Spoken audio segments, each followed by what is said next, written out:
Hey guys, it's Grant Tassie Brown here.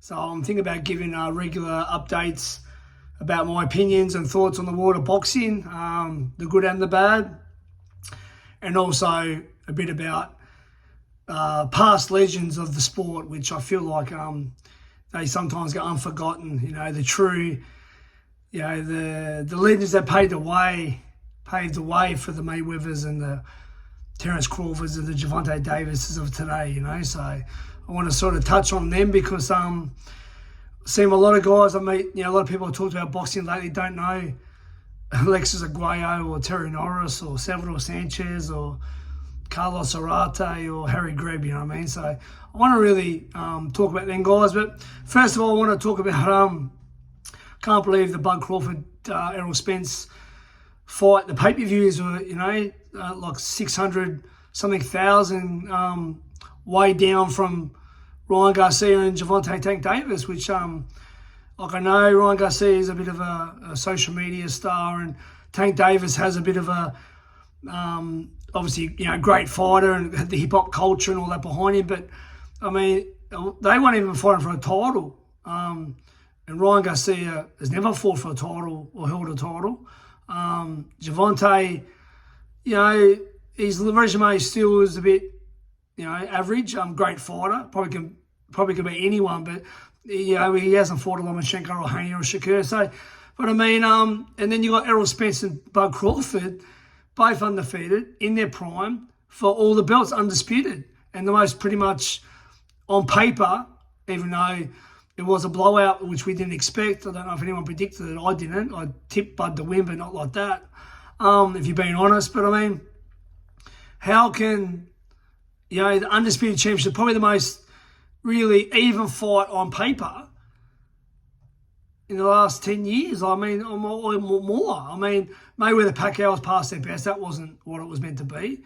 Leonard Hearns, Trinidad De La Hoya, Whittaker Chavez. I mean, you're talking that style, on paper. So yeah, look, a bit disappointing. Nate Diaz and old mate, the problem child, Jake Paul, will probably do more pay-per-views. I mean, yeah, I don't get it. I know it's a new age and we got MMA fans and YouTube fans and TikTok fans, but I'm always going to be old school boxing. I don't know if you know much about myself. My father and grandfather are both fighters, and myself, I had 50 amateur fights. I represented Australia, 99, and just missed out on the Sydney 2000 Olympics. So I turned professional. Went 8-0 as a pro, 4 KOs. Over a fair while period, I didn't really get fights back to back then. It was a different era than what it is now, the way it is with Fox Sports and No Limit. I mean, there was Fox Sports shows back then. I was on Fox, but it was just a different time. Not a lot of fighters around, and but yeah, look, I trained under Johnny Lewis. One of the greatest, probably the greatest trainer of Australian history, one of the best of all time in the world.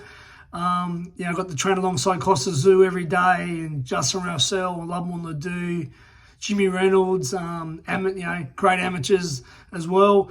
And then I turned pro under Jeff Fennick, which I got to, train alongside and sparred Nadal Hussain.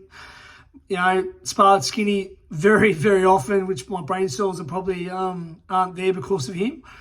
His brother Hussey Hussain, both legends, both fought for world titles twice, and Skinny almost knocked out Pacquiao. Sparred Victor Chinian quite a lot as well, who went on to become... I sparred him before his first world title and then as world champion, but he went on to become undisputed super flyweight, I think 3 or 4 division champion.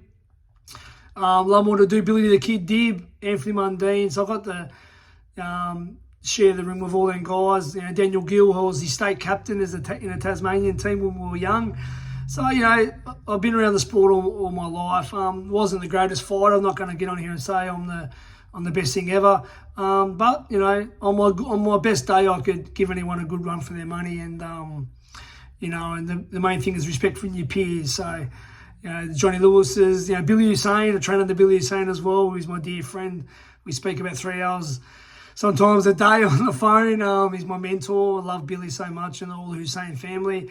So, yeah, I'm blessed to train under some of the greatest in Australia. And now I'm a coach. I've coached Luke Jackson, my dear friend and brother, to the Olympic Games. And obviously, me and Billy Hussein co-trained him. Billy was the head coach. I was the assistant for a world title against Cole Frampton. Bo Belbin, who I had undefeated, and then we got the fight against Nikita Zoo. Promoted 19 shows in Hobart, Tasmania. Kept the life going in Tassie. So many fighters, Plugger Joseph, Joe Corner, Matty Trifford, Massey Jacobs, the Doreen brothers, all them guys that have come up through my shows, Sebastian Wells. So boxing's my life, and I'd love to be able to discuss it on a format, but anyway, as I said, a bit surprised with the Spence and Crawford pay-per-view sales. I think the live gate was 2 million under Tank and Garcia. The who's who was there: Tyson, Holyfield, Hitman Hearns, Eminem, Floyd Mayweather, and anyway, well done to Bud Crawford. Obviously Tim Tszyu is doing great things. He's known Tim since he was 3 years old.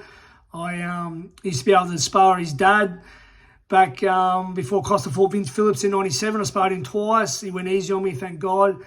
And I visited Costa twice in Russia. Keep in touch all the time. Nikita and Tim are like little brothers to me, and I'm really, really happy to see their progress, and happy that Tim's a world champion now once Charlo gets stripped, and he'll win more than one, trust me. And I predict Tim will fight Spence or Crawford in the next 12 months. I really do. They're both going at 154. 154 hasn't got a lot of depth. Now Charlo's not there. Tim Tszyu will be the man. So they'll want to fight for all the belts, and Tim will be holding the belts. No doubt in my mind. But anyway, look, I want to talk about guys like Benny Leonard, Harry Greb, Willie Pep, Sandy Sadler, Archie Moore, Sugar Ray Robertson, Henry Armstrong, Joe Louis. I really want to go into the careers of them guys, legends, The Fab Four: Sugar Ray Leonard, Hitman Hearns, Roberto Duran, Hands of Stone, and Marvelous Marvin Hagler. Mexican legends like Salvador Sanchez, Ruben Olivares, Carlos Zarate, Ricardo Lopez, Julio Cesar Chavez.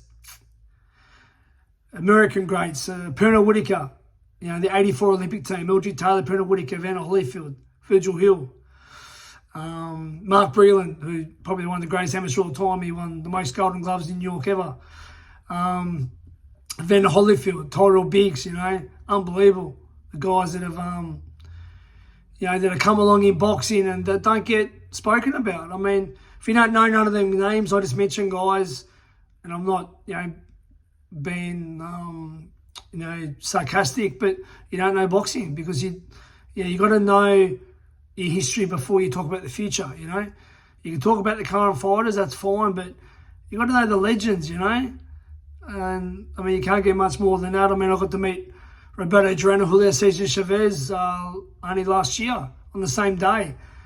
Unbelievable. I wish my father was alive to be able to tell him, because that's who I heard all the stories from about, the Archie Moores and the Willie Peps and the Sandy Sadlers and the Benny Leonards, Joe Gans. I think he was the first African-American fighter to be world champion, officially world champion. The legends of the sport, Jack Johnson, and Joe Louis, who, held the longest reign of a heavyweight. We did. I'm not sure if Klitschko broke it or not, but Joe Louis was, pound for pound, which I'll give my pound for pound of all time too. Joe Louis is in my top 10 pound for pound, and it's obviously Muhammad Ali. So I'm going to go more into depth. So hopefully you guys like this video and subscribe to my page. And I'm just a die-hard boxing person. As I said, I've been a fighter. I'm currently a coach. I'm currently a manager of fighters, and I'm a promoter. So, I'm not breaking the Muhammad Ali Act either. But I don't even know if that exists in Australia. But I mean, I wear all the hats in boxing because I love the sport. It's all I've ever known. I don't know what my life would have been without boxing. I've been to 15 countries, and experienced all over the world. I took seminars in Russia even back in 2017 in Moscow. Boxing is my life. if I applied anything what I have in boxing, probably would have been an engineer or a scientist, because I mean, I've gave my blood, sweat and tears to this sport. All you fighters out there know what it's like to make weight and be in the sauna, dropping those last few kilos after, eating like a bird, a sparrow for 3 months. You all know what it's like to, have those days in training where you don't know if you can spar. Your ribs are sore, your head's sore from the other day, you're probably concussed, but you got to get it done and do it. About leading up to the fight. You never go into a fight 100% ever. You have the niggling injuries or severe injuries, or you got a flu or a cold. I almost had a chest infection most fights. Sorry. Excuse me, pardon me. So, I mean, you never know. But, true fighters know. True fighters know. You taste your own blood. If you haven't fought, you don't know what I'm talking about.